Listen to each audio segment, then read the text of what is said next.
안녕하세요. 이민진입니다. 반갑습니다.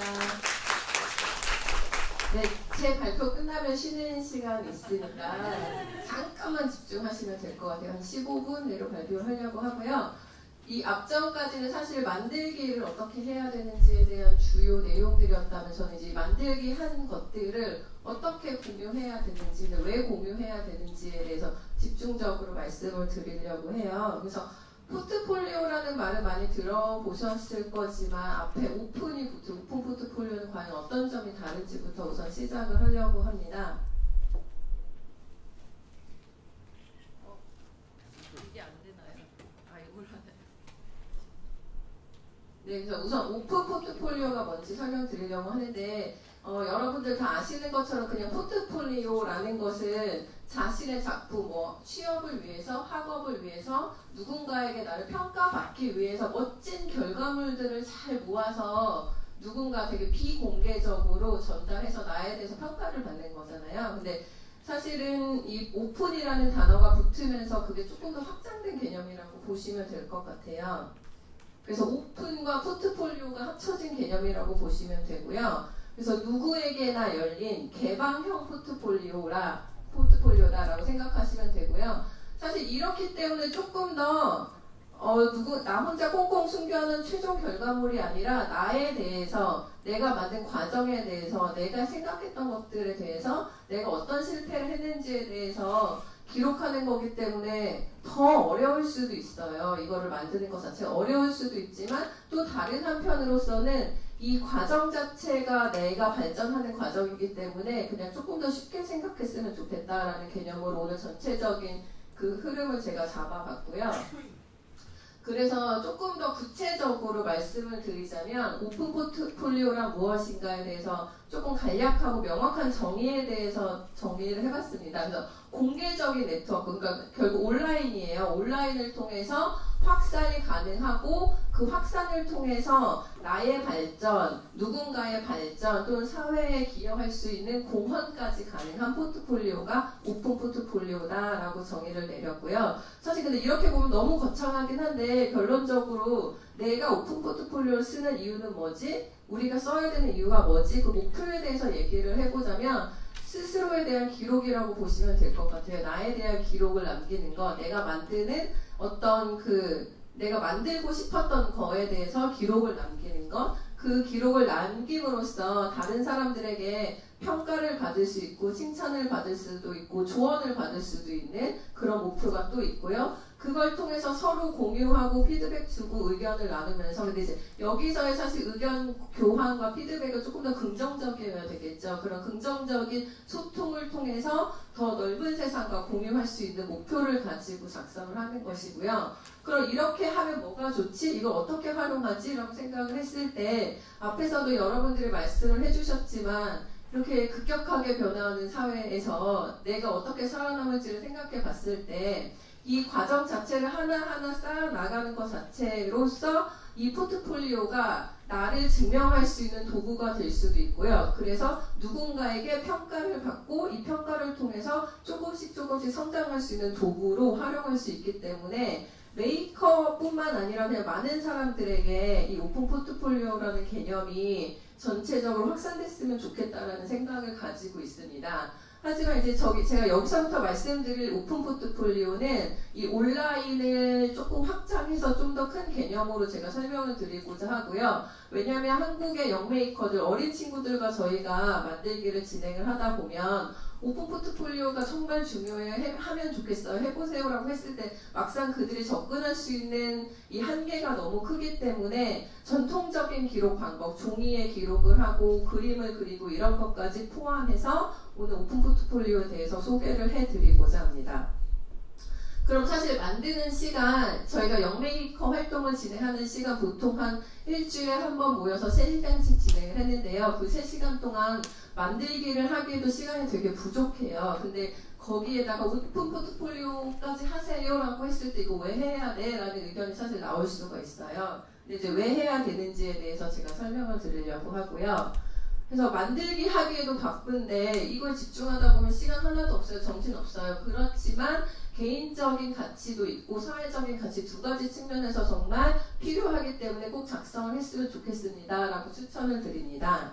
그래서 조금 더 구체적으로 개인적인 가치 측면에서는 기록의 관리 측면에서 꼭 작성하셨으면 좋겠고요. 사실 그리고 종이에 열심히 펜으로 글씨를 쓰는 것보다도 이 오픈 포트폴리오 요즘에 다양 블로그부터 시작해서 여러 가지 온라인에서 제공되고 있는 무료로 우리가 활용할 수 있는 다양한 플랫폼들이 있기 때문에 그냥 내가 사진 찍고 바로 업로드하고 한마디 쓰고 그러면 이제 전 세계 누구나 볼 수 있는 거예요. 하나 글 올리는 것 자체가 바로바로 피드백을 받을 수도 있기 때문에 이전에 전통적인 기록을 내가 차근차근 하나하나 모으는 것보다 오히려 쉽게 접근할 수 있기 때문에 기록의 관리가 용이하고 한번 올려놓으면 내가 어떻게 지우기 전까지는 1년 후에 10년 후에도 다시 꺼내볼 수 있는 기록의 관리가 용이하기 때문에 시작이 조금 어려울 수 있지만 온라인을 통해서 한번 업로드를 하다 보면 익숙해져서 그 과정이 불편하거나 거추장스럽게 느껴지지 않을 수 있다라는 것을 말씀드리고 싶고요. 두 번째로는 이 작성하는 과정 자체가 더 한 단계 높은 학습이 되고 반성의 도구가 된다고 설명을 드리고 싶습니다. 사실 조금 이제 간단하게도 올릴 수 있지만 3시간의 메이킹 활동을 진행하고 오늘 내가 뭐 했지를 생각하면서 다시 한번 기억을 더듬으면서 글을 쓰는 과정 자체가 내가 아까 이랬었지 이래서 잘 안 풀렸었구나 그래서 다시 한번 기억을 반출시킬 수가 있어요. 그리고 온라인상으로 어떤 것을 공개한다는 것 자체가 그래도 조금은 다시 한번 곱씹어서 생각할 수 있기 때문에 이때 이렇게 쓰면 정말 좋았겠다라는 것까지 포함을 할 수 있기 때문에 만들고 정신없이 지나간 3시간으로 그냥 끝나는 게 아니라 3시간의 기록을 다시 한번 학습하고 다시 한번 반성할 수 있는 계기가 될 수 있다. 그리고 또 이것을 보고 어떤 사람들이 정말 저에게도 도움이 됐어요. 근데 이때 저는 이렇게 했었는데 이 방법은 어떨까요? 라는 서로서로의 피드백을 통해서 나는 이때 이렇게 고민했는데 또 다른 방법이 있었구나. 서로 배울 수 있는 학습과 반성의 도구로 사용할 수 있다라는 장점이 하나 또 있습니다. 그리고 마지막으로 또 다른 개인적인 측면에서의 장점은 자존감의 상승이라고 했는데요. 내가 만들었는데 사실 이게 좋은지 안 좋은지 잘 모르겠어요. 근데 올려봤는데 사람들 반응이 너무 뜨거워요.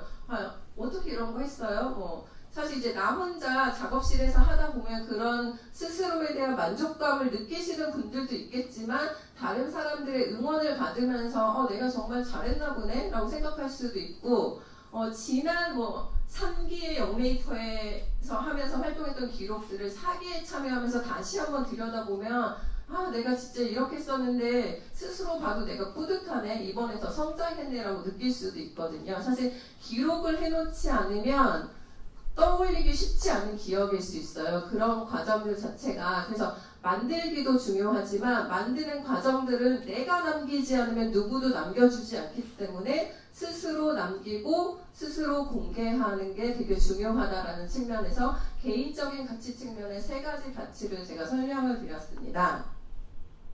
그리고 다음으로는 내가 나를 위해서 어떻게 보면 오픈 포트폴리오를 작성했지만 이게 사회적인 측면에서도 긍정적인 가치를 확장시킬 수 있습니다. 그래서 공유를 통한 나눔을 실천할 수 있는데요. 이 사이트는 인스크라터블이라고 해외 사이트이기는 한데 여기에 들어가서 보면 정말 다양한 케이스들의 공유가 되어 있어요. 어떤 도구를 사용하는 방법에 대해서 공유를 해놓은 게시글도 있고 어떤 것들은 만들기를 했던 과정들에 대한 게시글도 있는데 거기에서도 보면 가장 핵심은 최종 완성도 멋진 거 딱 올려놓고 자랑하는 사진을 올린 게 아니라 제가 처음에 이렇게 시도를 해봤는데 이 점에서 어려움이 있어서 이렇게 극복을 했습니다.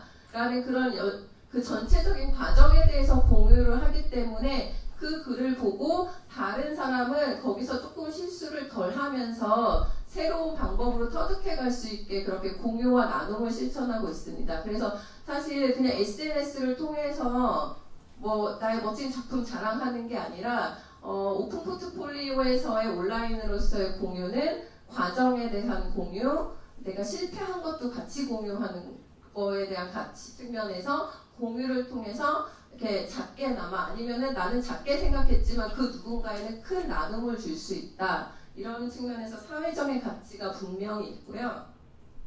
다음으로는 이런 공유를 하게 되면 집단 지성이 발전할 수 있고 또 사회적인 노하우가 쌓일 수도 있죠. 위키피디아도 사실은 어떻게 보면 집단 지성을 발전한 예시라고 볼 수 있는데 내가 아는 거에 대해서 정확한 정보를 적다 보면 거기에 정보들이 덧붙여지다 보면 사회적으로 그거 하나가 지식이 되고 어떤 노하우가 쌓이기 때문에 사회적으로 정말 큰 가치가 있다라고 볼 수 있고요. GitHub라는 것은 소프트웨어적인 어떤 오픈소스를 공유하는 사이트인데 전 세계의 소프트웨어 개발자들이 많이 쓰는 사이트라고 볼 수 있고요. 요즘에는 개인 단위가 아니라 기업 단위 그리고 서울시에서도 다양한 행정 정보들 여기 GitHub에 올려서 시민들이 자유롭게 들어가서 확인하고 응용해서 사용할 수 있게 올리고 있거든요. 이런 것들처럼 내가 가지고 있는 정보가 우리 기업이 가지고 있는 정보가 우리 공공기관이 가지고 있는 정보가 그 누군가에게 필요할 수 있도록 공개하는 움직임들이 처음에는 해외에서 시작되었지만 국내에서도 점점 확장되고 있다. 그렇기 때문에 우리도 되게 내가 올리는 하나의 게시글 자체가 과연 누구에게 영향을 끼칠 수 있을까라고 폄하하지 마시고요. 내가 올리는 글 하나가 그 누군가에게 정말 큰 도움이 될 수 있다는 생각을 가지고 이 오픈 포트폴리오를 한번 실행해 보셨으면 좋겠습니다. 그래서 좀 정리를 해보자면요. 오픈 포트폴리오를 왜 해야 되나요? 라는 측면에서 개인적인 측면에서는 이 시간의 지남에 따라 자연스럽게 쌓여가는 이 기록 자체가 나를 알릴 수 있는 좋은 도구가 될 수 있습니다. 언제 어디서 이 내가 공유한 정보가 나에게 정말 도움이 될 수 있는 기회가 올 수 있다는 게 좀 중요한 핵심적인 측면인 것 같고요. 또 사회적인 측면에서는 내가 올린 정보가 누군가에겐 되게 새로운 정보가 될 수도 있고 이런 메이킹을 하는 사람도 있네 이런 것들을 보면서 서로에게 학습적인 도움을 주고 제작 방법을 서로 배울 수도 있고 그런 것들 자체가 사회의 긍정적인 성장에 기여할 수 있다라는 좀 풍부적인 개념의 가치까지 설명을 드렸고요. 근데 사실 여기까지만 들어도 조금 어려운 개념이고 나와는 좀 동떨어진 것 같다라는 생각이 드실 수 있을 것 같아서 바로 얼마 전에 올해 봄에 시행했던 영메이커들도 오픈 포트폴리오를 했습니다. 그거에 대한 사례를 보여드리려고 하는데요. 개포에서 진행했던 사기 활동입니다. 여기 개포에서는 대부분 초등학생이었어요. 2학년부터 시작해서 중학생까지 있기는 했지만 대부분은 초등학생이었고요. 3시간, 1시간 동안 주 시간을 만들기였지만 마지막 한 40분, 1시간에서 40분 동안은 기록하고 공유하기를 매주 집어넣었어요. 그래서 이제 스스로 무언가를 적게 하고 그 적은 내용을 가지고 그냥 그걸 제출하고 가는 게 아니라 내가 적은 기록한 결과물에 대해서 멘토 선생님들과 공유를 하고 가게 했습니다. 그래서 보시면 옛날부터 보시면 이제 처음에 이 학생도 되게 힘들어했었는데 6월 30일쯤 되면서부터 완성할 수 있는 희망이 생겼대요. 이런 것들도 되게 희망적인 메시지이고 어떻게 내가 하다 보니 어떻게 해야 되는지를 좀 생각해서 잘 써준 학생들도 있고요. 그래서 결국 오픈 포트폴리오 작성하고 그냥 제출하고 가는 게 아니라 멘토와 조금 더 대화를 하다 보면 스스로 만들기 과정에 대해서 성찰을 할 수 있고 다음 시간에 그래서 저는 이걸 해보고 싶어요까지 계획까지 스스로 할 수 있는 단계에 올 수 있어요. 숙제를 내주는 게 아니라 제가 오늘 이걸 하다 보니까 다음 시간엔 이거 할래요 라고 스스로 계획을 세우고 집에 갈 수 있는 좀 거기까지 가게 됐고요. 그 다음으로 조금 확장인데요. 처음에는 이렇게 종이에만 쓰다가 나중에는 시키지 않아도 집에는 디카도 가지오고 자기가 가지고 있는 스마트폰을 활용해서 스스로 사진도 찍고 온라인 플랫폼에 스스로 글을 올리기는 학생들이 나타나기 시작을 했습니다. 그 사례를 하나 보여드리려고 하는데요. 초등학교 4학년이었고요. 처음에 이제 발대식부터 시작해서 폐업까지 한 번도 빠짐없이 열심히 글을 올렸어요. 그러다 보면은 이제 7주차에 코딩을 시작을 했고 그때 썼던 것도 사실 여기에 종이에 쓸 때는 그냥 지루하다 한마디로 끝났어요. 근데 집에 가서 이거 올리면서 조금 더 생각을 해봤나 봐요. 내가 오늘 어땠는지. 그래서 다음 장에 보시면 결국 실패했대요. 그 3시간 동안 실패했어요. 그래서 지루하다는 느낌밖에 없었는데 집에 가서 이제 다시 한번 고민을 하다 보니 실패했지만 뭐가 문제였을까? 다시 한번 글을 올리면서 고민을 하고 엄마랑 또 얘기를 하면서 왜 실패했는지를 깨닫게 된 거예요. 이 과정까지 오게 되더라고요. 4학년 학생이었고요. 다음은 이제 인천에서 활동했던 학생인데요. 중학생이다 보면 조금 더 구체적으로 썼어요. 자신의 활동에 대해서.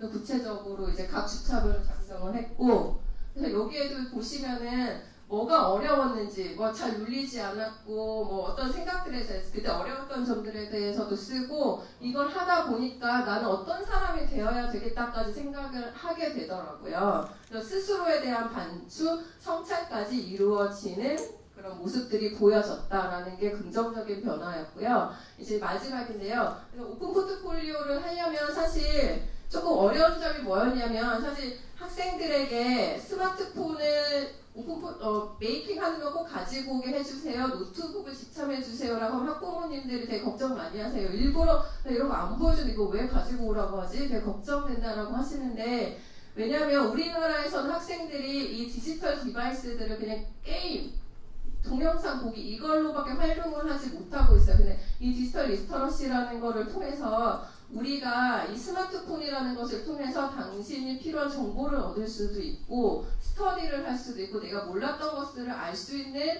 여러 가지로 사용할 수 있다는 것들에 대한 교육이 조금 필요하더라고요. 그냥 단순히 오픈 포트폴리오가 좋아 이걸 해가 아니라 그 이전에 너 스마트폰으로 게임만 했었던 것 같은데 이런 정보를 한번 찾아보는 건 어때? 너의 생각을 이렇게 전달할 수 있어? 라는 디지털 리터러시 교육이 필요하다고 생각을 하고요. 그래서 디지털 리터러시가 뭔지 조금 제가 정의를 해봤습니다. 그래서 디지털 기기를 활용해서 문제를 찾고 정의를 내릴 수 있고요. 내가 필요한 정보를 또 찾을 수도 있고 근데 이 정보가 정말 맞는 거야? 스스로 평가를 내릴 수도 있고 내가 판단한 내용을 전달하고 소통하고 정보를 생성할 수 있는 것이다 라는 것들에 대해서 교육을 해주는 게 디지털 리터러시 디지털에서 필요한 소양이라고 생각을 하고요. 여기 다시 넘어가고 디지털 리터러시의 4가지 능력이 있는데요. 첫 번째로는 수용 능력을 볼 수 있습니다. 그래서 어떻게 보면 이 기기를 어쨌든 사용을 할 수는 있어야 돼요. 하드웨어가 됐던